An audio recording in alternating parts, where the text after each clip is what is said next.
The moment my husband looked at me across the kitchen table and said, "Margaret, I want a divorce," I felt the room tilt slightly to the left. But that wasn't the part that truly stopped my breath. It was what he said next, with the calm confidence of a man announcing the weather. "And I'm taking everything." The words landed between us like a dropped plate.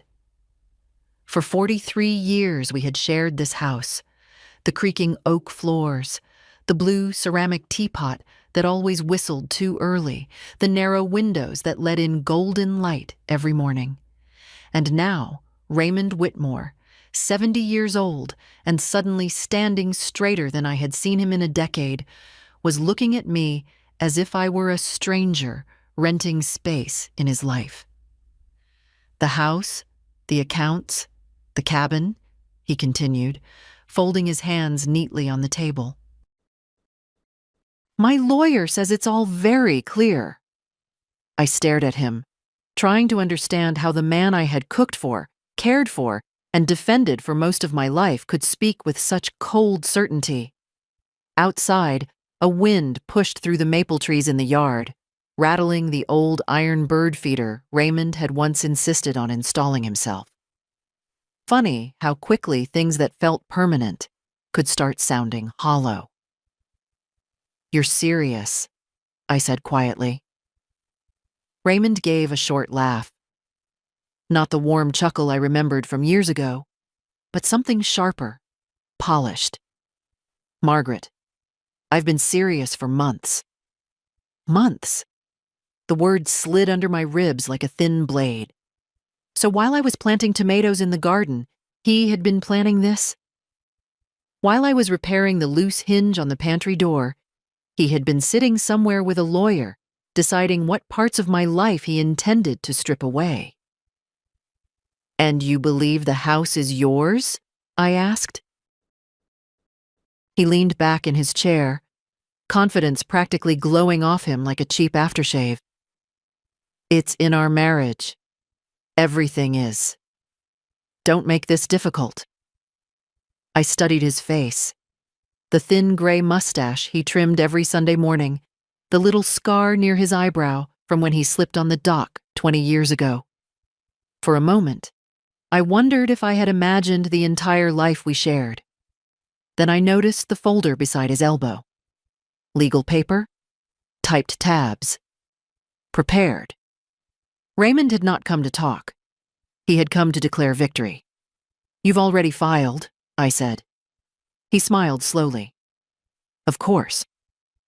There was something almost theatrical about the way he said it, as if he had rehearsed this scene many times before walking into my kitchen tonight. I stood up and walked to the window. The backyard stretched out in quiet evening light. The herb garden, the old wooden bench, the narrow path that led to the shed where Raymond used to spend hours pretending he enjoyed woodworking. 43 years. And now he spoke as if I were a guest who had overstayed. Behind me, I heard the rustle of paper as he slid the folder slightly across the table. "You should look at the documents," he said. "It'll help you understand how this will go." I turned back slowly. Raymond's confidence wasn't just arrogance, it was certainty. The kind that comes from believing every piece on the board is already in place. He thought he had already won. What Raymond Whitmore didn't know, what he had never bothered to learn, was that years ago, after one particular night, when I realized exactly what kind of man my husband truly was, I had made a quiet decision. A decision that would one day matter very, very much. But Raymond had never asked about paperwork. Raymond had never asked about the house. And Raymond had never imagined that the quiet woman sitting across from him might understand far more about ownership than he did. "Hello, my dear friends, Grace here. Tell me honestly, if someone you spent 40 years with suddenly said they were taking everything, how would you react? Write in the comments and don't forget to like and subscribe so we can keep sharing these stories together. Raymond tapped the folder again, impatience creeping into his voice. "Well," he said, "aren't you going to read it?" I looked down at the stack of legal pages, then back at the man who believed he had already erased me from my own home. And for the first time since he walked into the kitchen, I smiled. "Raymond," I said calmly, "you might want to be very careful about what you think belongs to you." His smile faltered, just for a second. And in that tiny moment of silence between us, I realized something important. My husband had spent months preparing to take everything, but he had never prepared for the possibility that the house was never truly his to take. Raymond did not like my smile. I saw it immediately in the way his fingers stopped tapping the folder. For 43 years, he had studied my reactions the way some men study stock charts. He knew when I was frightened. He knew when I was tired. And he especially knew when I was about to surrender. But this smile didn't fit any of those categories. "What's that supposed to mean?" he asked. I didn't answer right away.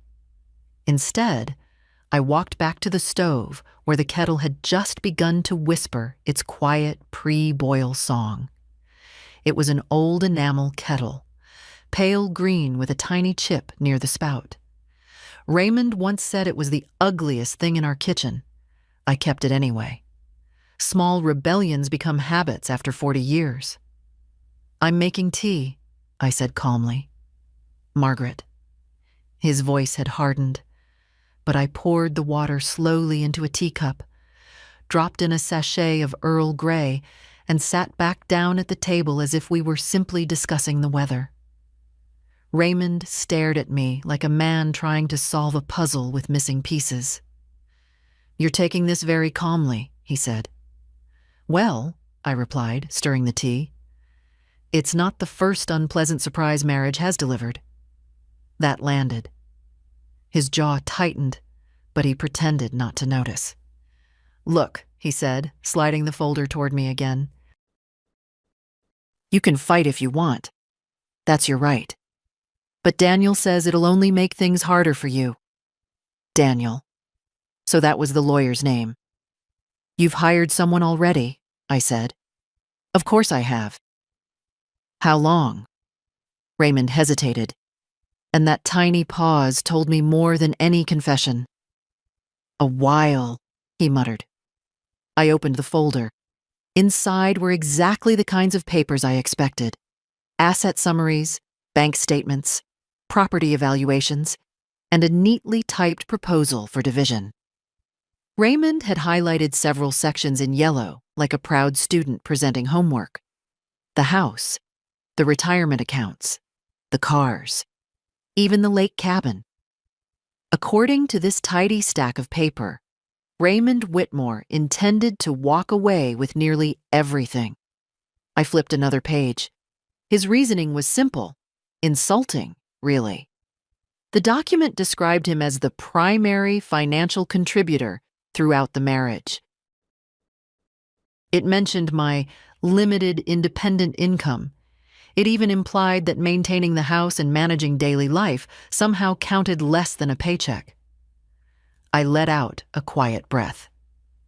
"Daniel wrote this?" I asked. "Yes." "He sounds very confident." Raymond leaned back again, his earlier swagger returning. "That's because the law is clear, Margaret." I closed the folder. The law. Funny word. The thing about Raymond was that he loved simple explanations. Clean answers. Straight lines. He had always believed the world worked like the instruction manuals he kept in the garage. Step 1, step 2, finished. But real life, especially legal life, rarely followed instruction manuals. "You should probably start packing," he added casually. That sentence hung in the air. Packing, as if I were a guest checking out of a hotel. "And where exactly would you like me to go?" I asked. Raymond shrugged. "With your sister, perhaps, or one of those senior apartments near the pharmacy." I'm sure you'll manage. For a moment, the kitchen felt very small. The wooden cabinets I had refinished myself, the terracotta jar filled with dried bay leaves, the narrow shelf where I kept my favorite cookbook, the one with the handwritten recipe for saffron chicken that Raymond once begged me to make every Sunday. All of it suddenly looked different. Not because it was leaving me, but because Raymond believed it already had. "You've really thought this through," I said. "I have. And you're certain the house belongs to you?" Raymond smiled again. "Yes." That confidence again. That dangerous, comfortable certainty. I folded my hands in my lap and studied him carefully. The man sitting across from me had spent months planning how to dismantle my life. He had lawyers, paperwork, and a very expensive belief that he understood the law. But Raymond Whitmore had always had one flaw. He never looked closely at details he assumed were beneath him. And the house? The house was nothing but details. "I suppose we'll see what the court says," I said quietly. Raymond snorted. "Oh, Margaret," he said, shaking his head. "The court is going to say exactly what I just did." He stood up, took the folder, and walked toward the hallway. "Start thinking about where you'll go," he added over his shoulder. "I'd hate for this to be uncomfortable." A moment later, I heard the bedroom door close. The house fell silent. I finished my tea slowly, staring at the kitchen table where we had celebrated birthdays, argued over bills, and once spent an entire night assembling a ridiculous wooden spice rack Raymond bought at a flea market. 43 years, and now he thought he could erase me with paperwork. I stood, walked to the small cabinet near the refrigerator, and opened the bottom drawer. Inside was a thin leather folder, older, thicker, and containing documents Raymond had never once bothered to read. I ran my fingers across the edge of the papers and allowed myself the smallest breath of relief. Because Raymond was right about one thing. The court would absolutely decide who the house belonged to. And when that moment came, my husband was going to learn something very surprising. He had spent months preparing to take everything, but he had no idea what he was actually walking into. The next morning, Raymond behaved as if the house already belonged to him. He came into the kitchen wearing the navy sweater he liked to put on when he wanted to look respectable, the kind of sweater that made people assume he was a reasonable man. He poured himself coffee, opened the newspaper, and didn't even glance at me. 43 years of marriage, and suddenly I had become background noise. "Morning," I said. He nodded faintly, eyes still on the paper. There was an article about rising property taxes in the county. Raymond tapped the page with his finger, as if the universe itself had written it for his benefit. "See?" he said. "Another reason this place needs proper management." Proper management. That was a new phrase in Raymond's vocabulary. Apparently, I had been mismanaging the house I had maintained for 4 decades. I buttered a piece of toast slowly and watched him over the edge of my teacup. "What time is your lawyer expecting you today?" I asked. Raymond looked up sharply. "Who said I'm seeing him today?" "You did," I replied calmly. "Yesterday, when you said Daniel had already prepared the documents." Raymond stared at me for a moment, trying to decide whether I had just been lucky with my guess. Then he shrugged. "Late afternoon," he admitted. "We're reviewing the next steps." Of course they were. Men like Raymond never liked leaving things to chance. He folded the newspaper and stood up. "Oh," he added casually. "Someone will be coming by later to look at the property." I blinked. "Look at the property?" "A realtor," he said. "Just preliminary." Preliminary. The word echoed around the kitchen like an insult. "You're already planning to sell the house?" I asked. "Not immediately," Raymond said with a thin smile. "But Daniel suggested we get an updated valuation. You know, for the division of assets."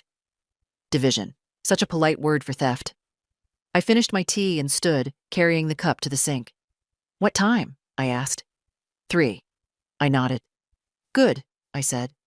Raymond frowned slightly. "Good?" I'd hate to miss it.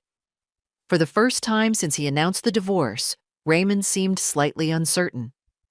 "You don't need to be here," he said. "It's just a walkthrough." "I live here," I replied. The silence stretched. Raymond cleared his throat and grabbed his coat.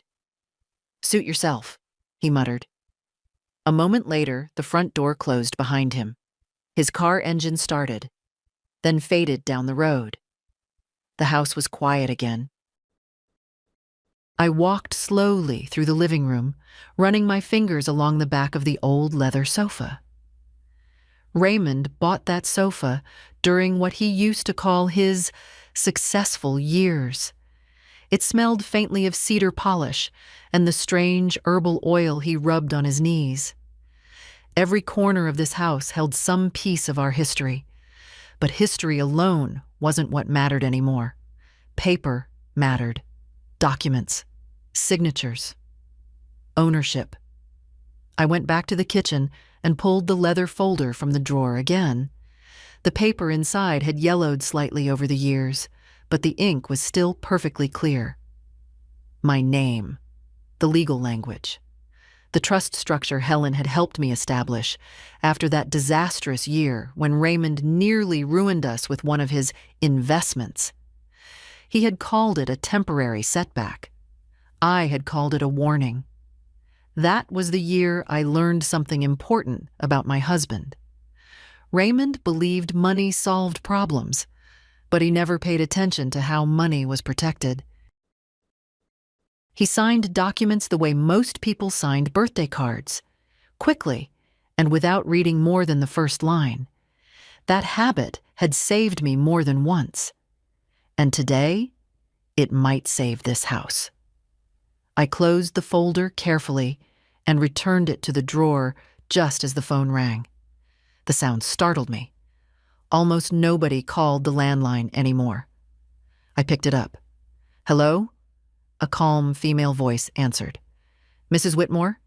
"Yes. This is Helen Mercer. We spoke briefly last night." I felt a quiet sense of relief settle into my chest. Helen Mercer had the steady voice of someone who understood storms. "I reviewed the information you sent," she continued, "and I'd like to meet today if possible."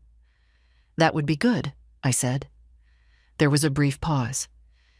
"Your husband seems very confident," Helen added. I looked out the kitchen window at the maple trees, swaying gently in the wind. "Yes," I said. "He does." "Well," Helen replied evenly, "confidence and ownership are not always the same thing." I smiled. "No," I said softly, "they aren't." We arranged to meet just after the realtor finished his visit. When I hung up the phone, I noticed something curious. For the first time since Raymond had walked into this kitchen and announced he was taking everything, I didn't feel afraid, because Raymond Whitmore had spent months preparing his attack.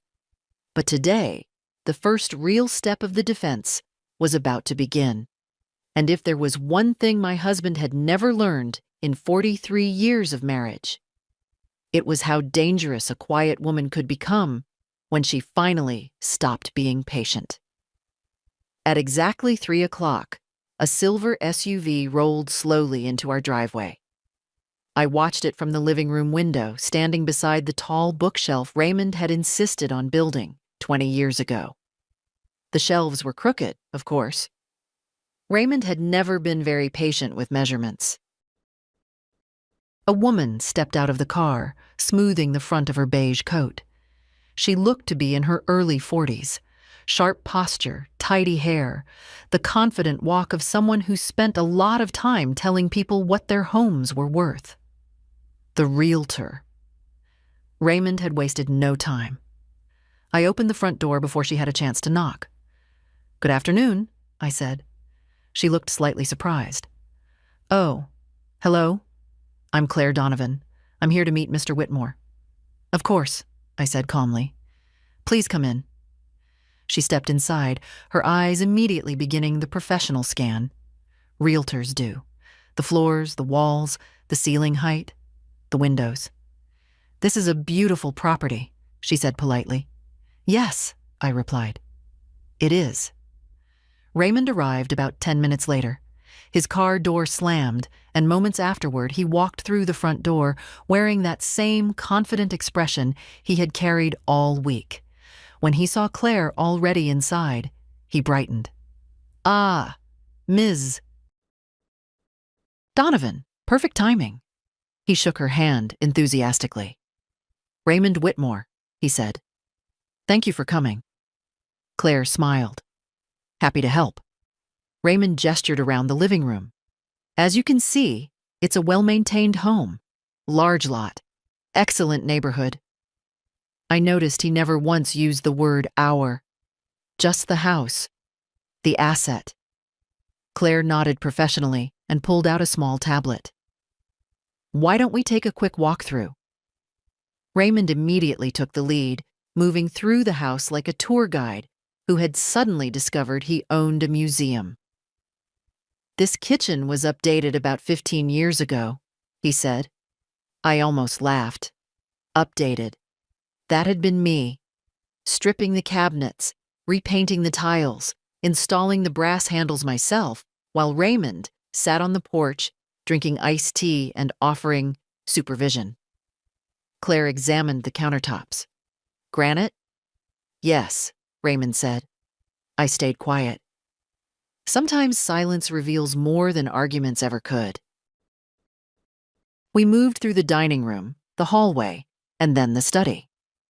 Raymond spoke constantly, filling every second with numbers, improvements, and imagined market value. "And the backyard is nearly half an acre," he added proudly. Claire made notes. "Impressive?" Then she asked the question. "And the title is under both of your names?" Raymond answered before I could speak. "Currently, yes, but we're in the process of a divorce settlement." Claire gave a polite nod, the way professionals do when they hear family complications they'd rather not get involved in. "I see." We continued upstairs. When we reached the master bedroom, Raymond opened the closet and gestured at the space as if he were presenting a luxury hotel suite. "Plenty of storage," he said. Claire typed something into her tablet. "Very good." Then she glanced at me. "And how long have you lived here, Mrs. Whitmore?" 43 years, I said. Her eyebrows lifted slightly. "That's quite a long time." "Yes," I said softly. Raymond cleared his throat. "Well, times change." Claire finished her notes and slipped the tablet back into her bag. "I'll send a preliminary valuation later this week," she said. Raymond smiled broadly. "Excellent." He walked her to the door, thanking her again with the kind of charm he used whenever he wanted to look like a reasonable man. When the front door closed and her car drove away, the house fell quiet again. Raymond turned to me. "Well," he said smugly, "that went smoothly." I crossed the living room slowly and picked up the small porcelain bowl sitting on the coffee table. Inside were a few dried star anise pods I sometimes kept there for their faint, spicy scent. Raymond watched me with mild irritation. "You could at least pretend to care," he said. I turned the star anise pod between my fingers. "About what?" "The house," he snapped. I looked around the room. The sunlight through the tall windows, the faint smell of cedar from the old wooden beams. The quiet ticking of the clock near the fireplace. "Oh, Raymond," I said gently, "I care very much." He frowned. "Then you should start preparing yourself." "For what?" For the inevitable, he replied. That word again. I placed the star anise back in the bowl. Raymond stood there, completely certain he understood how the next few months would unfold. He believed the realtor's visit was the first step toward selling the house. He believed the paperwork in Daniel's office would secure everything. He believed the court would confirm what he had already decided.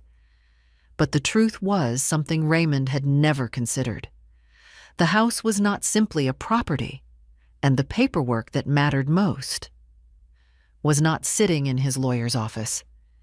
It was sitting quietly in a drawer in my kitchen, waiting for the moment when Raymond Whitmore would finally learn that confidence and ownership are two very different things. I arrived at Helen Mercer's office just after 4 o'clock. Her building stood on a quiet street near the courthouse, a modest brick structure with narrow windows and a brass plaque beside the door that read, Mercer and Dalton, Attorneys at Law. It wasn't flashy, and that was exactly what I liked about it. Flashy lawyers tended to talk too much. Helen met me in the reception area herself. She was in her early 50s, tall, with silver beginning to show in her dark hair. Her handshake was firm, and her eyes had the calm focus of someone who had seen every kind of courtroom drama imaginable. Mrs. Whitmore, she said. Please, I replied. Margaret. She gave a small nod and led me down the hallway into her office. It smelled faintly of paper, ink, and the sort of expensive tea people buy when they want to pretend they aren't stressed. On one shelf sat a neat row of legal volumes. On another, I noticed a small ceramic bowl filled with wrapped ginger candies. Helen gestured toward the chair across from her desk. Let's take a look. I handed her the leather folder. She opened it carefully, the way surgeons open instruments. Calm, precise, respectful of what they might find inside. For several minutes, she said nothing, flipping through the documents one by one. The only sounds in the room were the quiet turn of paper and the distant murmur of traffic outside. Finally, she leaned back slightly. Well, she said. I waited. That explains your husband's confidence. My eyebrows lifted. It does? Yes, she replied. Because if I had only seen the documents he's probably working with, I might believe the same thing. I folded my hands in my lap. But? Helen smiled faintly. But he clearly never examined these very carefully. She tapped the page in front of her. This trust structure is quite thorough. I allowed myself a small breath. Years ago, when Raymond nearly lost a large portion of our savings in one of his brilliant investment adventures, I had insisted on protecting the house. Raymond had agreed at the time, mostly because he was too busy trying to repair his finances to read the paperwork. He signed where Helen told him to sign, and then he forgot about it. What does that mean for the divorce? I asked. Helen flipped another page.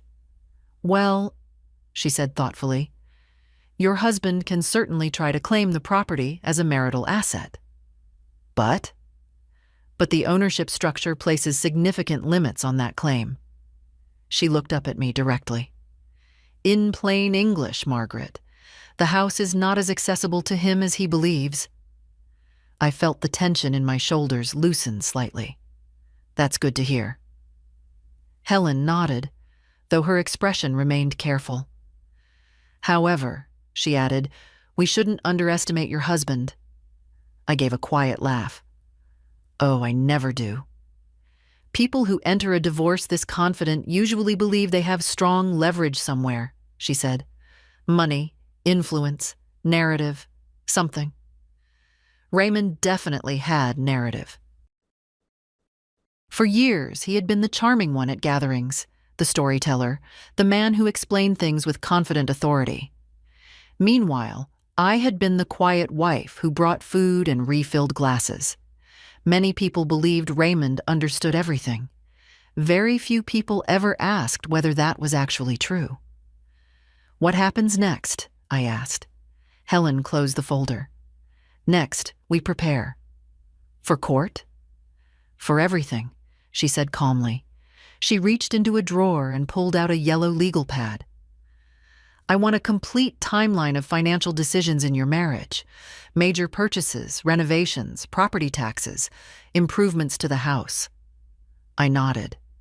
"That won't be difficult." "Good," she said. "Because if this becomes a contested property dispute, details will matter." Details. That word again. Raymond had always hated details. Helen continued. "Your husband's attorney will likely argue that the house functioned as a shared marital asset, regardless of the trust. They'll try to paint the arrangement as procedural rather than practical." I tilted my head. "And is it?" Helen smiled slightly. "That depends on how clearly we demonstrate its purpose." She slid the folder back toward me. "Fortunately," she added, "the documentation here is very clear." Outside the window, the late afternoon sun had begun to soften, casting long, golden lines across the buildings. For the first time since Raymond sat across from me in our kitchen and declared he was taking everything, I could see the shape of the road ahead. "And Raymond?" I asked. Helen folded her hands.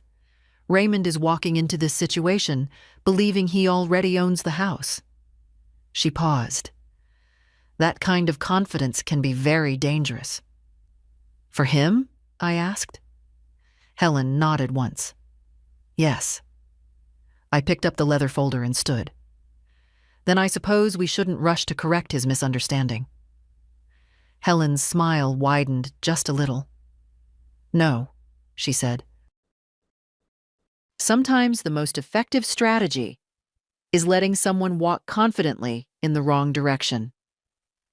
When I stepped back outside, the evening air smelled faintly of rain and distant chimney smoke. Raymond thought he was months ahead of me. But what he didn't understand yet was this.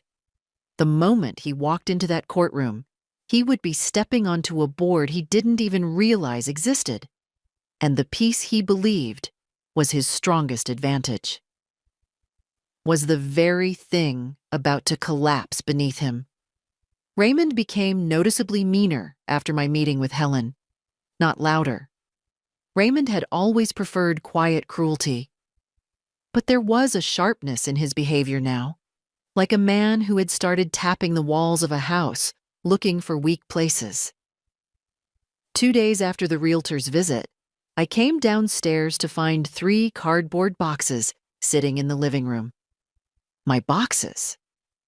I recognized the old winter coats folded on top before I even stepped closer. Raymond was standing by the fireplace with his phone in one hand and a yellow legal pad in the other.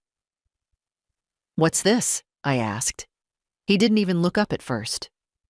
"Just organizing," he said. "Organizing what?" "Your things." I walked slowly into the room.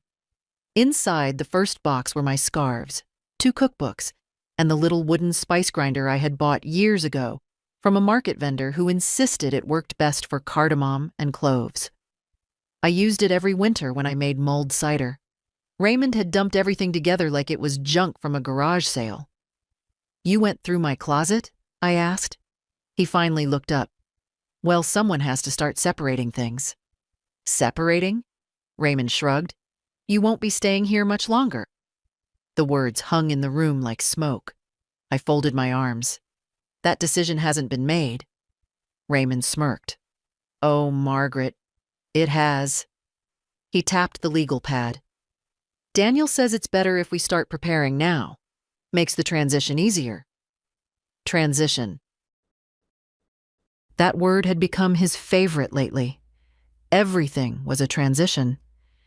As if he were politely rearranging furniture instead of dismantling a marriage.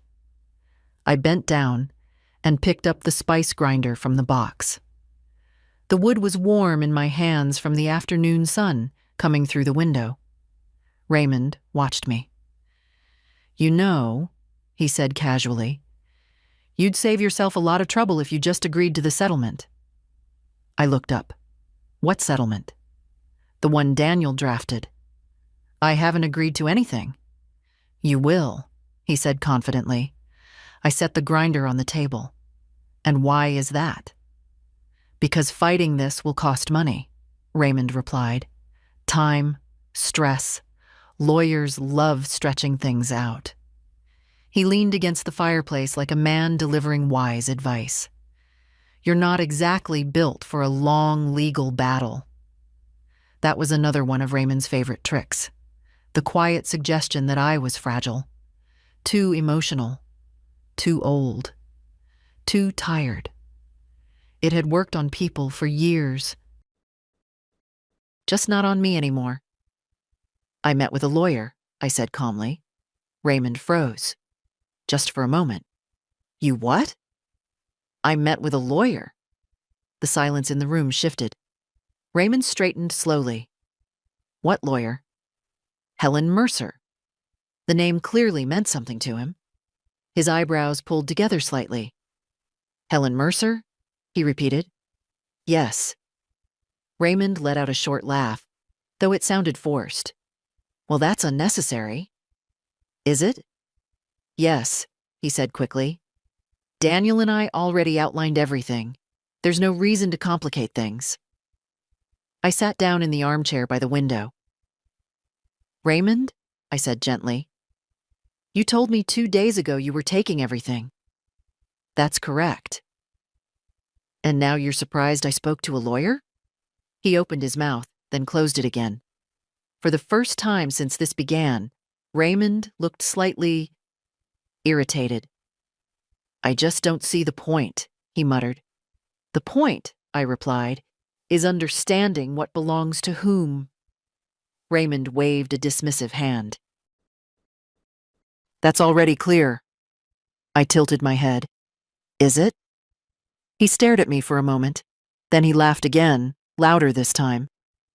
You're really going to drag this out, aren't you? I'm simply making sure everything is correct. Raymond shook his head and grabbed his coat. Well, he said, heading toward the door, Daniel will be thrilled. Lawyers love clients like you. He stopped at the doorway and glanced back. Just remember something, Margaret. Yes? When this is over, you'll wish you had taken the easy option. The door closed behind him. A moment later, I heard his car start and drive away. The house fell quiet again. I looked down at the 3 cardboard boxes Raymond had filled with pieces of my life, scarves, books, kitchen tools, objects he believed he could pack away like decorations after a holiday. I walked over, lifted the spice grinder again, and turned it slowly in my hands. Raymond believed this house was already his. He believed the paperwork in Daniel's office would prove it, and he believed that sooner or later I would give up.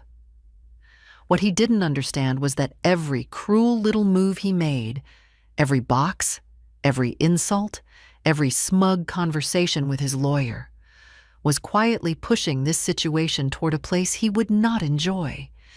Because when Raymond Whitmore finally stepped into that courtroom, he was going to discover something very uncomfortable. The house he was so busy trying to take from me was never something he truly owned. The following week, Raymond began talking more. Not to me. Raymond rarely said anything honest directly to my face, but to everyone else. It started with a phone call I overheard one afternoon while I was in the hallway. Raymond was in the study, the door half open, speaking loudly in the tone he used whenever he wanted to sound reasonable. Yes, Linda, I know, he said into the phone. It's unfortunate. Margaret is taking this very emotionally. I paused beside the bookshelf. Emotionally. That word again. Of course I'm trying to keep things civil, Raymond continued. But you know how stubborn she can be. I leaned against the wall quietly, listening. Linda Carter was Raymond's niece. She lived 2 towns over and had always treated him like a wise older brother instead of the occasionally reckless man he really was. There was a pause while she spoke on the other end. Raymond sighed dramatically. Yes, I know she's lived here a long time, but that doesn't change the legal reality. Legal reality. Raymond loved that phrase lately. Well, Daniel says the house will likely need to be sold anyway, he added. It's the cleanest solution. Sold. So that was the plan. I moved away from the hallway before Raymond finished the call. Listening any longer would have been unnecessary.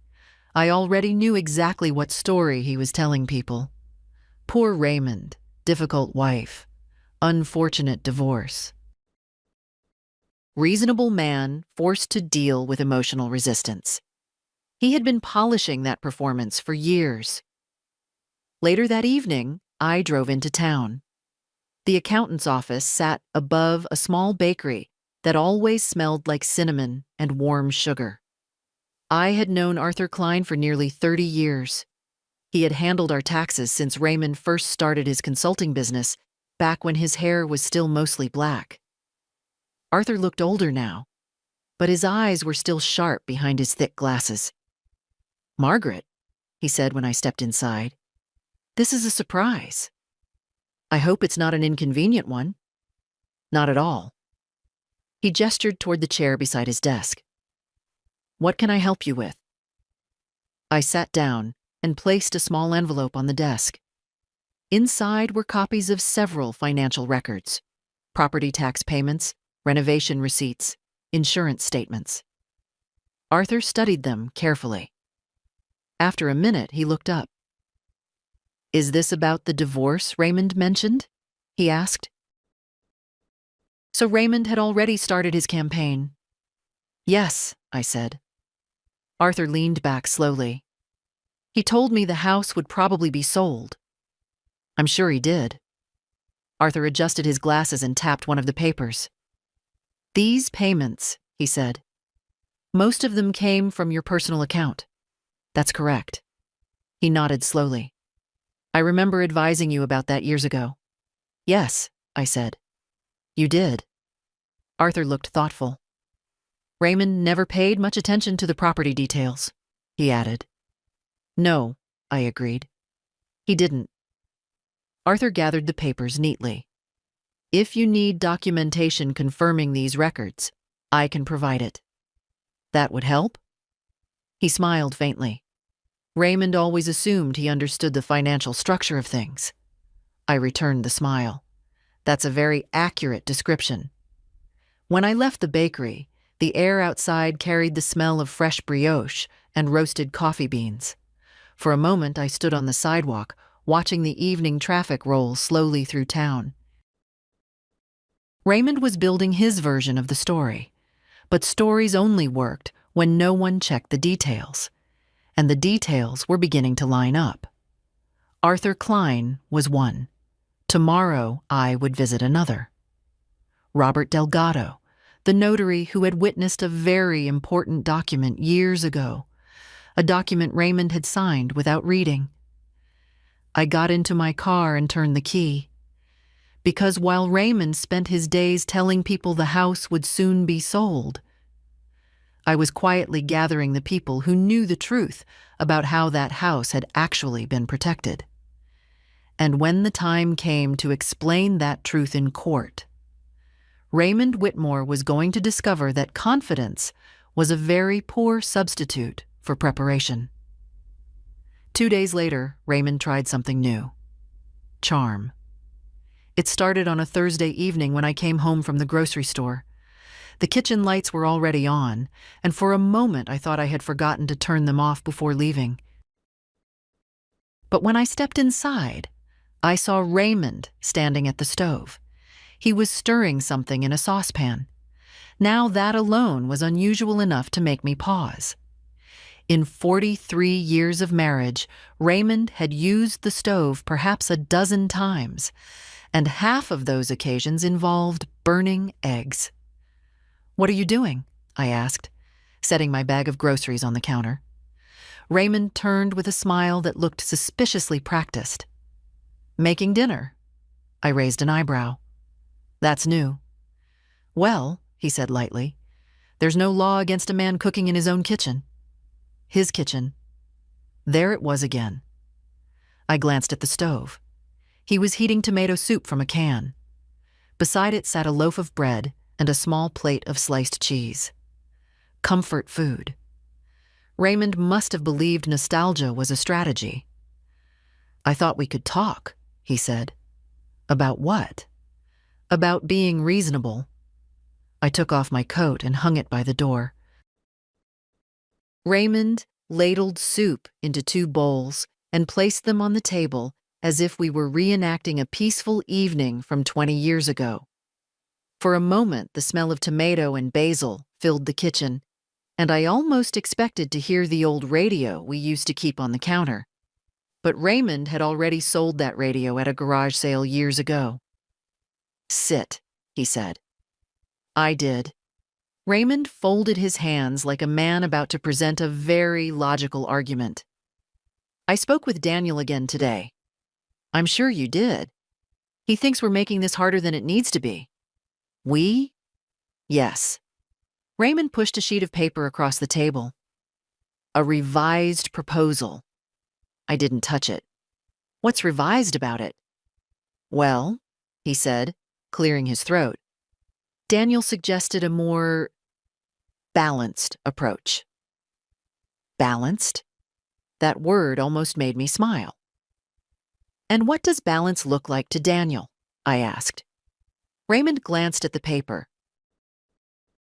You would keep your personal savings in the car. The car I already own? Yes. How generous.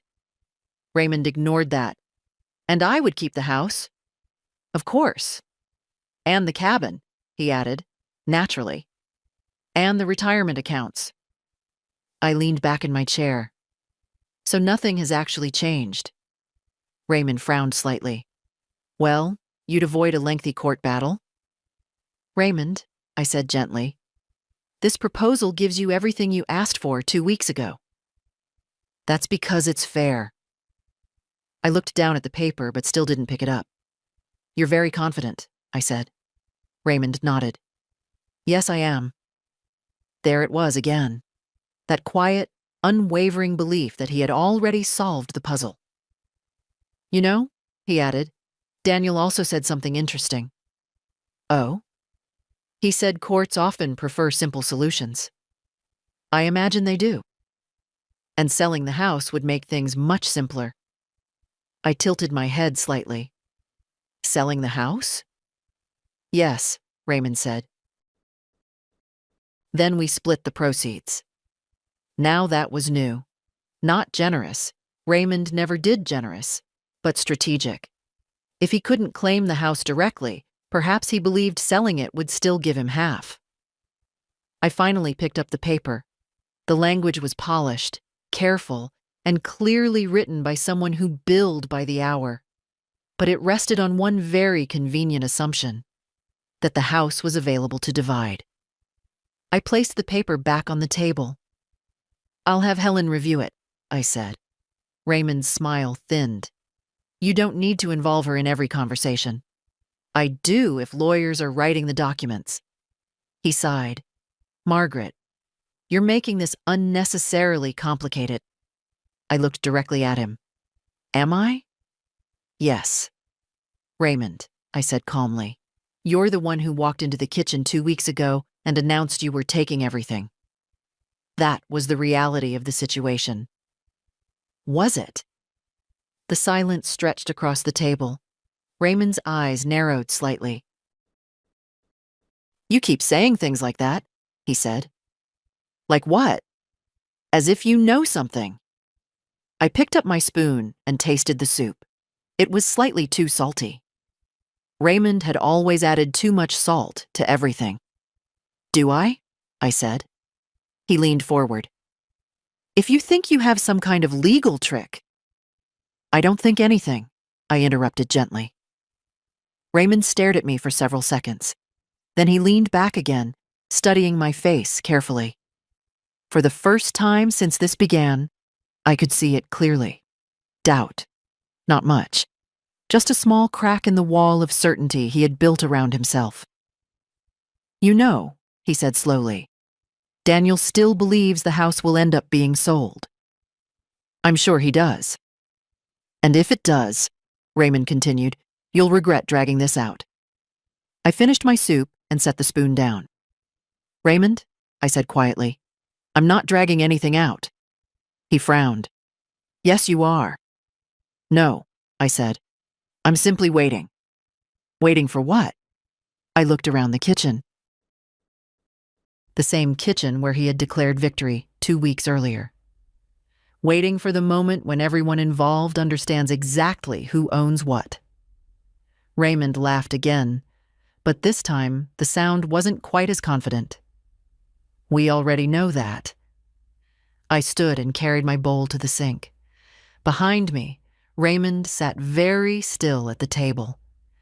Because for the first time since he had started this entire process, he was beginning to suspect that there might be something he had overlooked. And the truth was, he had. Something very important. Something that would soon become impossible for him to ignore. The courthouse smelled faintly of old paper and polished wood. I noticed it the moment I stepped through the tall glass doors that morning. The air inside had that quiet, serious weight places acquire after decades of arguments, verdicts, and people learning things they would rather not learn. Raymond was already there. He stood near the end of the hallway beside a tall man in a charcoal suit I immediately recognized as Daniel Crowley. The two of them were speaking quietly, heads tilted together like men discussing a golf score instead of a divorce. When Raymond saw me, he smiled, not warmly, just confidently. "Well," he said as I approached, "you made it." "I live here," I replied. "It would be strange if I didn't." Daniel Crowley extended his hand politely. "Mrs. Whitmore, Daniel Crowley." His handshake was professional, firm, brief, practiced. "Helen Mercer," my lawyer said beside me. Daniel nodded. "Helen." Their voices carried the calm politeness of attorneys who had likely faced each other in court before. Raymond glanced between us. "I hope this doesn't take all day," he said lightly. "I have a meeting later." Helen didn't even look at him. "That depends on how complicated your claims are," she replied. Raymond smirked. "Oh, they're very straightforward." Of course they were. We were called into the courtroom a few minutes later. The room itself was smaller than I expected. Wood-paneled walls, rows of benches, and a tall desk where Judge Harold Bennett sat reviewing a stack of files. He was an older man with a careful expression, the kind of face that had listened to too many arguments to be impressed by confidence. We took our seats. Raymond sat tall, shoulders squared, hands folded like a man attending a ceremony where he expected to be congratulated. Daniel began first. "Your Honor," he said smoothly, "this case concerns the division of marital assets following the dissolution of a long marriage." He spoke clearly, confidently, laying out Raymond's version of the story like a well-rehearsed performance. Raymond had been the primary financial provider. The house had functioned as the central marital residence for decades.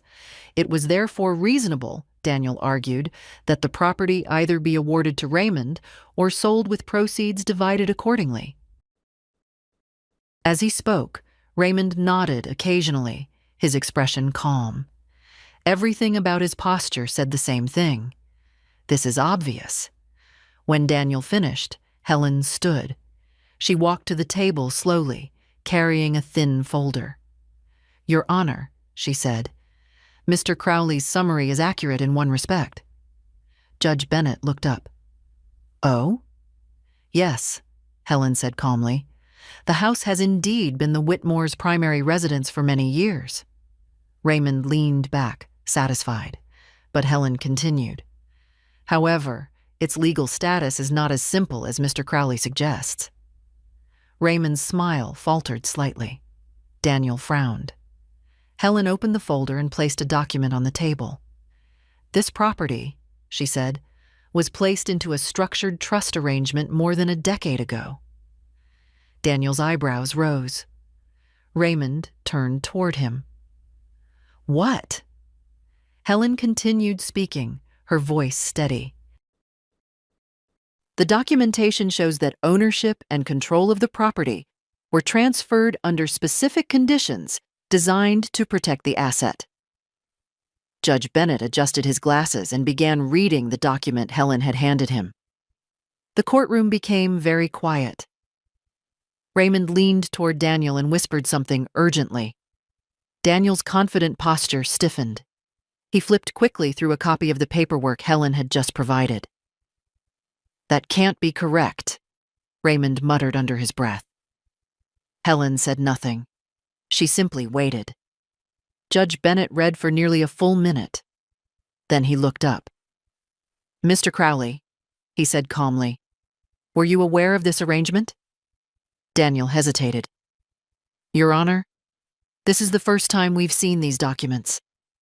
Raymond turned toward him sharply. What do you mean the first time? Daniel didn't answer. He was too busy reading.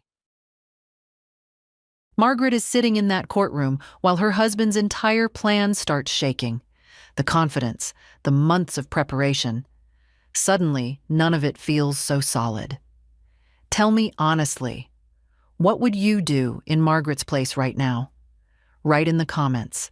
Judge Bennett placed the document back on the table. Well, he said slowly, this certainly changes the discussion. Raymond stared at Helen, then at me. His earlier confidence had not disappeared completely, but it had shifted.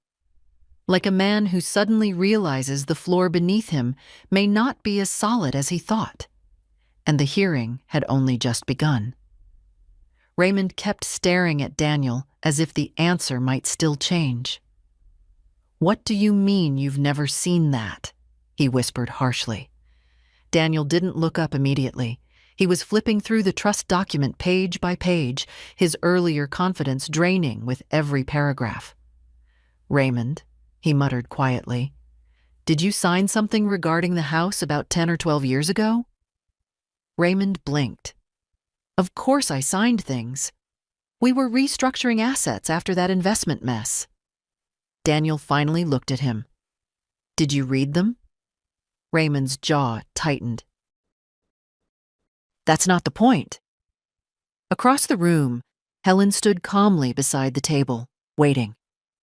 Judge Bennett leaned back slightly in his chair. Mr. Crowley, he said, would you like a moment to review the material? Daniel cleared his throat. Yes, Your Honor. Raymond leaned closer to him again, his voice now strained. Daniel, this doesn't change anything. The house is ours. Daniel didn't answer right away. He was still reading. I watched Raymond's face as realization began creeping slowly into his expression.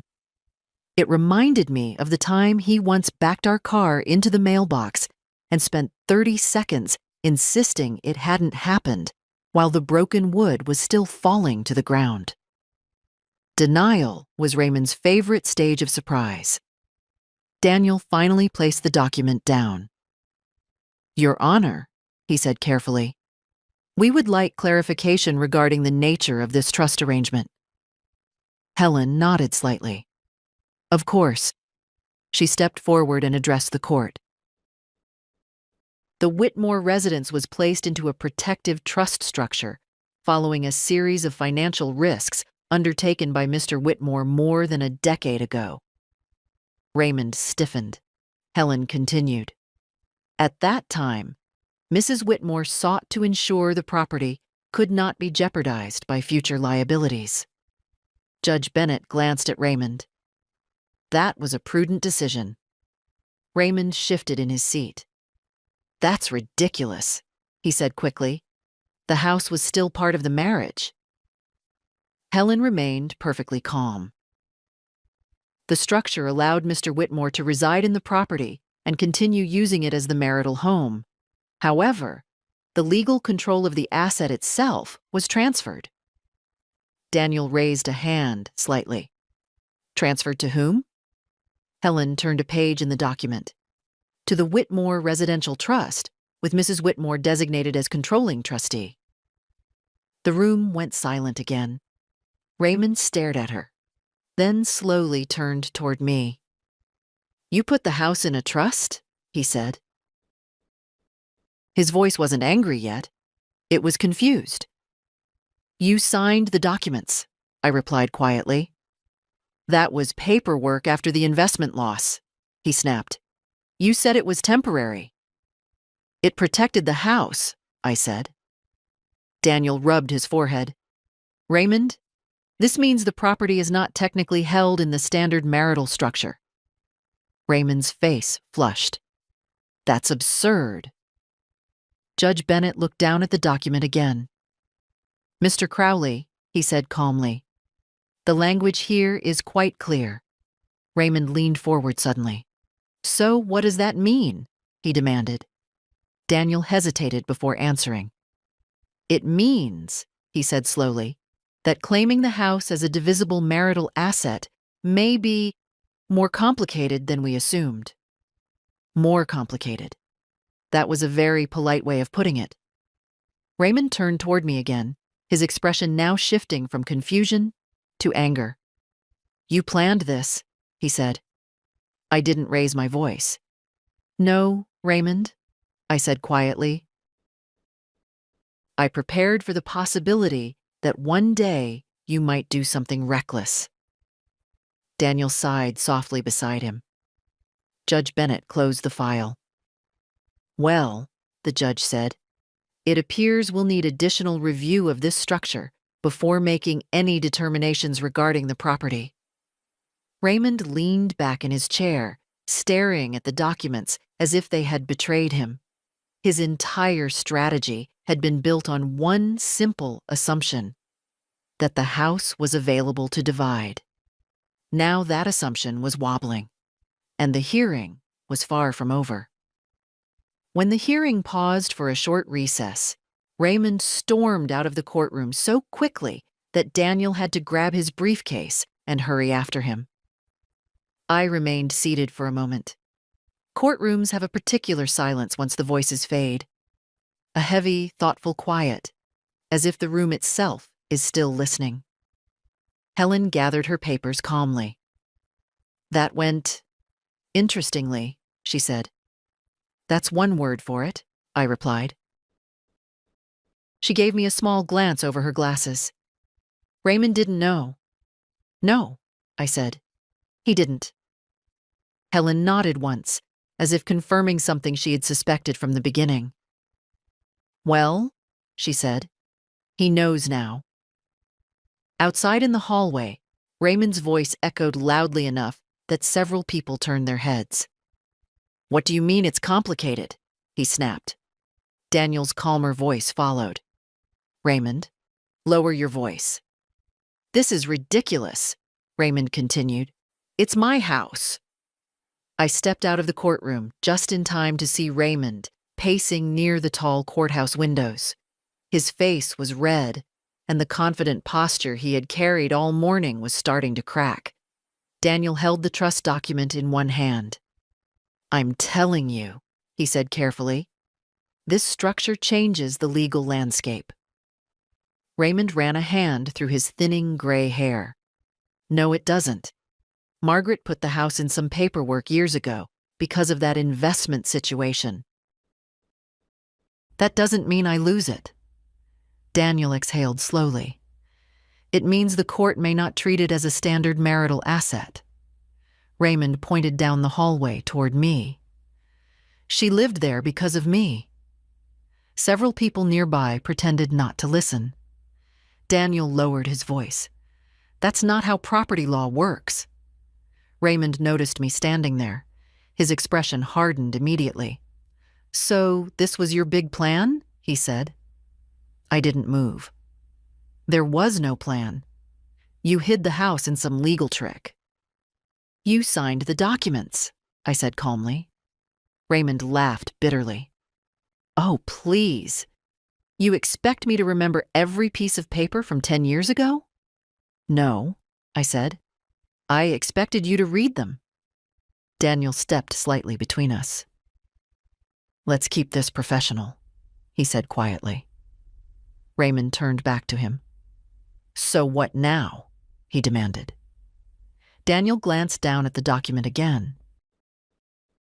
Now we review the trust structure in detail. And then we determine what claims are actually viable. Raymond's voice dropped. I told people I was getting the house. Daniel didn't respond. Raymond paced again, slower now. The anger was still there, but underneath it I could see something new creeping in. Worry. For weeks he had been walking around town telling people the house would soon be sold. Linda had likely repeated that story to half the family already. Raymond Whitmore loved certainty, but certainty was evaporating quickly. A courthouse clerk walked past us carrying a stack of files, and for a moment the hallway filled with the soft echo of footsteps and murmured conversations. Raymond suddenly stopped pacing. You did this after that investment mess, he said, looking at me again. Yes. You thought I was irresponsible. I thought the house needed protection.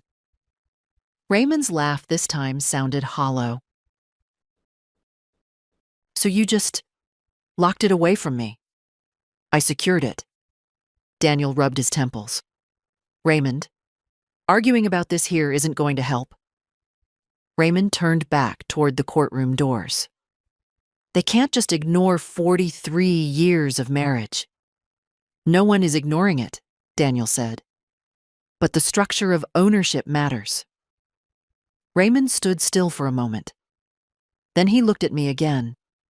The arrogance he had carried for weeks was no longer fully intact. For the first time since he sat at our kitchen table and declared he was taking everything, Raymond Whitmore looked like a man who had started to understand something. Not everything, but enough. Enough to realize that the house he had been planning to sell might never have been his to sell in the first place. When the recess ended, we returned to the courtroom. Raymond walked in first, shoulders stiff, his jaw set the way it used to get whenever a business deal stopped going his way. Daniel followed behind him, carrying 2 thick folders now instead of 1. That alone told me how quickly things had changed. Helen and I took our seats. Judge Bennett returned a moment later and adjusted the papers in front of him. Let's continue, he said. Daniel stood again, but this time the smooth confidence from earlier had faded. His tone was still professional, but there was a new caution in the way he chose his words. Your Honor, after reviewing the trust documentation presented by Mrs. Whitmore's counsel, we believe additional clarification is necessary regarding the formation and intent of the trust. Judge Bennett nodded. That seems reasonable. Helen rose. If it helps the court, she said, we can provide a brief explanation of the structure and timeline. Please do. Helen stepped forward with the calm precision she had carried all morning. The Whitmore Residential Trust was established 12 years ago, she began. At that time, Mr. Whitmore had incurred significant financial exposure related to a failed investment venture. Raymond shifted uncomfortably in his chair. I remembered that year clearly. Raymond had been convinced he was about to make a fortune, investing in a restaurant chain run by a man he met at a golf club. The man vanished 6 months later, along with a considerable portion of Raymond's money. What Raymond had called a temporary setback nearly became a catastrophe. Helen continued. Mrs. Whitmore sought legal advice in order to protect the marital residence from potential financial liability. Judge Bennett glanced toward Raymond. That was wise. Raymond's lips pressed together. Helen placed another document on the table. Under the terms of the trust agreement, the property title was transferred into the trust, with Mrs. Whitmore designated as the controlling trustee. Daniel raised his hand slightly. And Mr. Whitmore signed the transfer documents? Yes, Helen replied. Daniel looked toward Raymond. Raymond avoided his eyes. Judge Bennett examined the document for several seconds. Mr. Crowley, the judge said, the language here appears quite explicit. Daniel nodded reluctantly. Yes, Your Honor. The trust grants administrative authority over the property to Mrs. Whitmore. Raymond leaned forward suddenly. But that doesn't mean she owns the house outright, he said. Judge Bennett looked at him calmly. Ownership within a trust structure can be more complex than traditional property arrangements. Raymond's voice rose. But it's still our house. Helen spoke again, still completely composed. Your Honor, the trust agreement also contains a protective clause restricting the transfer or sale of the property without trustee authorization. Judge Bennett turned another page. I see that. Daniel closed his eyes briefly. Raymond looked between them. What does that mean? He demanded. Daniel exhaled slowly. It means, he said carefully, that the house cannot be sold or transferred without Margaret's approval as trustee. Raymond stared at him. What? The trust gives her that authority. Raymond's face flushed deep red. That's insane. Judge Bennett set the document down. Mr. Whitmore, he said evenly, you signed the agreement. That was paperwork after the investment mess. Yes, the judge replied. Paperwork that created a legally binding structure. The room was quiet again. Raymond looked at me like a man staring at a locked door he had only just discovered. You did this behind my back, he said. No, I replied softly. You were sitting next to me when you signed. Daniel rubbed his forehead again. Raymond? Raymond ignored him. So you just waited, he said, his voice tight. I met his eyes. I protected the house. Judge Bennett cleared his throat. At this stage, the judge said, it appears the marital residence may not be divisible in the manner originally proposed by Mr. Whitmore's counsel. Raymond sat back slowly. The words hung in the air. Not divisible. For weeks he had been talking about selling the house, planning the money, telling people how everything would be divided, and now the court was telling him something very simple. The house wasn't his to divide, and the most difficult part for Raymond Whitmore to accept was not the legal language. It was the fact that the quiet woman he had underestimated for 43 years had seen this possibility coming long before he ever asked for a divorce. When the hearing resumed again, the courtroom felt different, not louder, not more dramatic, just heavier. Raymond no longer sat like a man attending his own victory. His shoulders had lowered slightly, and the neat confidence he had worn all morning had begun to unravel. Daniel shuffled through his folders one more time, clearly searching for something, anything, that might restore the ground beneath his client's feet. Judge Bennett looked down at the documents again. Mr. Crowley, he said calmly, do you wish to proceed with your claim regarding the residence? Daniel hesitated. That single pause spoke louder than any argument. Your Honor, he said carefully, while we acknowledge the existence of the trust, we believe the court should consider the broader context of the marriage. Raymond straightened slightly, clinging to that sentence like a rope. Daniel continued. The property functioned as the Whitmore's marital residence for over 4 decades. Mr. Whitmore contributed financially to the household during that time. Helen rose before Daniel finished his thought. No one disputes that, she said evenly. However, The trust structure was specifically designed to separate the asset from Mr. Whitmore's financial exposure. Daniel nodded stiffly. But the spirit of marital equity, Helen replied calmly, does not override a legally executed trust agreement signed by both parties. Judge Bennett raised his hand slightly. That is correct. Raymond leaned forward suddenly. So, you're saying she gets the whole house? He blurted out. The judge looked directly at him. I'm saying the house is controlled by the trust you signed 12 years ago. Raymond's face tightened. That's ridiculous. Helen placed one more document on the table. Your Honor, there is one additional clause worth noting.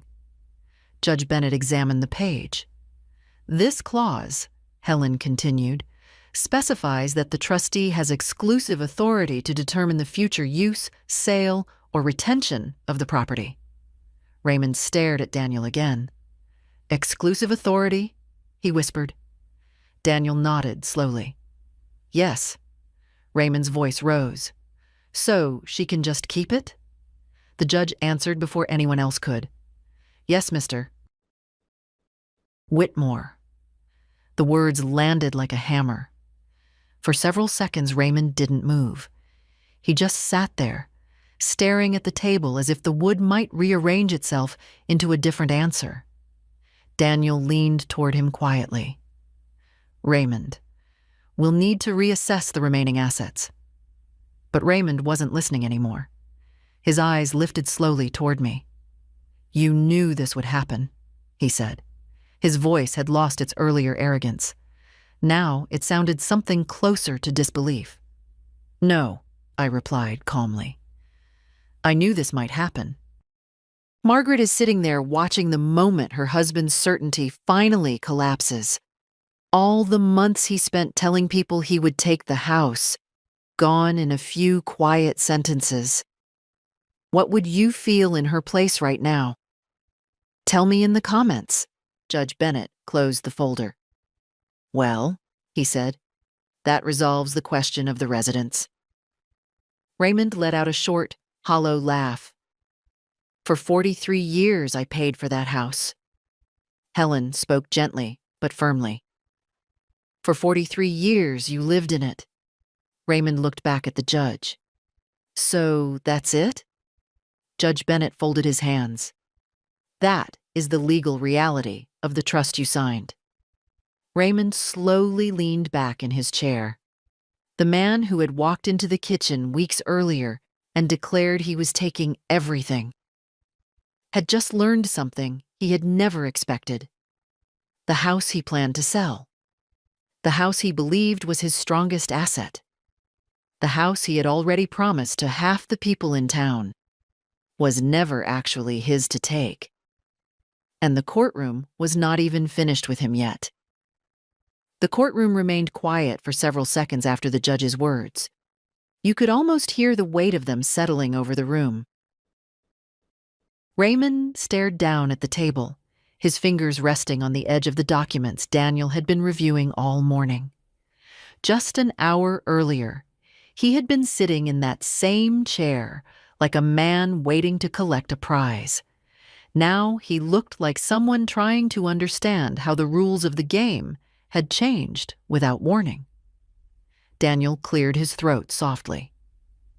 Your Honor, he said, given the clarification regarding the residence, we would like to shift the discussion toward the remaining marital assets. Judge Bennett nodded. That would be appropriate.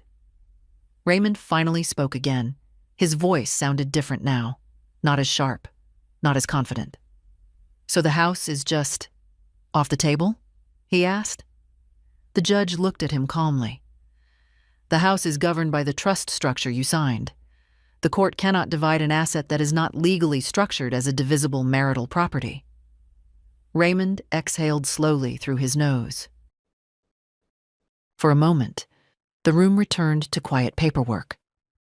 Daniel reviewing financial summaries. Helen arranging documents with the steady patience she had shown all day.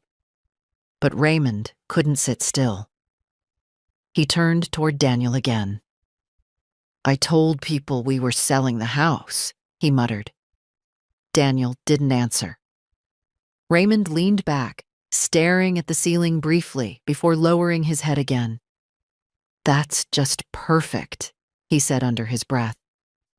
Judge Bennett looked over the remaining asset list. "There are still several matters to address," he said. "Retirement accounts, vehicles, and the lake cabin." At the mention of the cabin, Raymond straightened slightly. "The cabin is mine," he said quickly. Helen glanced at him. "The deed lists both parties." Raymond's jaw tightened again. "I paid for it." Helen didn't argue. She simply slid another document forward. "Property tax records indicate Mrs. Whitmore covered the majority of maintenance costs over the past decade." Daniel sighed quietly. Raymond rubbed his forehead. It was becoming painfully clear that the story he had been telling himself, the simple version where everything neatly belonged to him, did not match the records sitting on the courtroom table. Judge Bennett closed another folder. "This case is beginning to resemble a pattern," he said. Raymond looked up. "What pattern?" "A pattern of assumptions," the judge replied calmly. Raymond didn't respond, because that was exactly what it had been. Assumptions. Raymond had assumed the house was his. He had assumed the paperwork from 12 years ago didn't matter. He had assumed Margaret Whitmore was too quiet, too patient, too predictable to ever challenge him. And one by one, those assumptions had collapsed inside this courtroom. Daniel leaned closer to him again. "Raymond," he said quietly, "we need to focus on what can still be negotiated."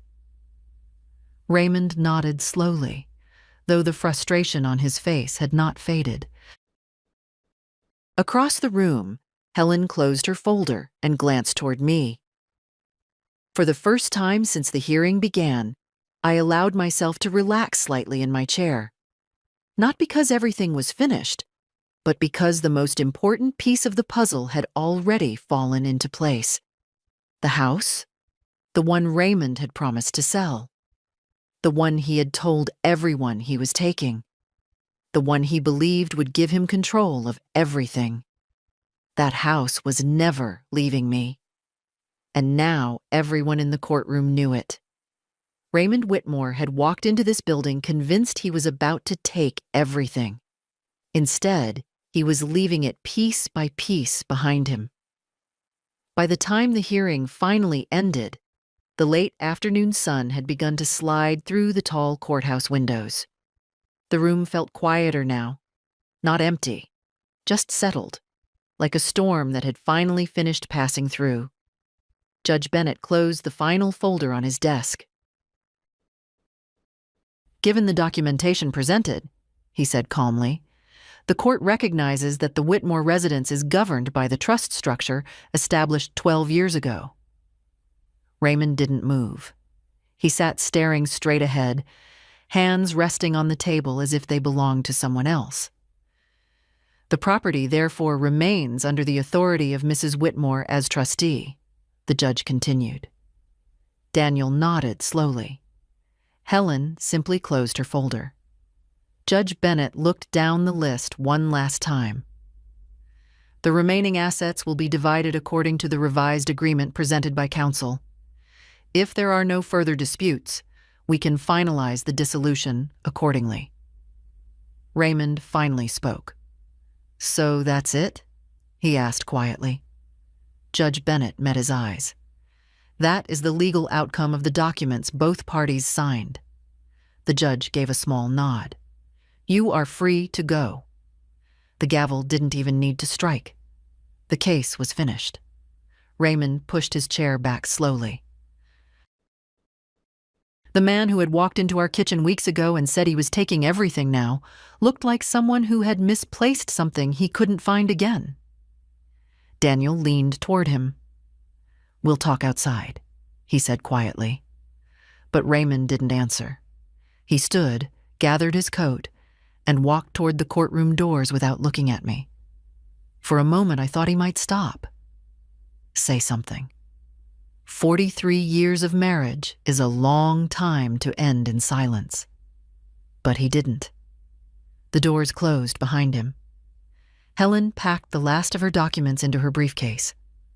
"Well," she said gently, "that went about as well as it could." I nodded. Yes, it did. We walked out into the courthouse hallway together. The same hallway where Raymond had stood earlier that morning, so certain of himself. Now it felt strangely peaceful.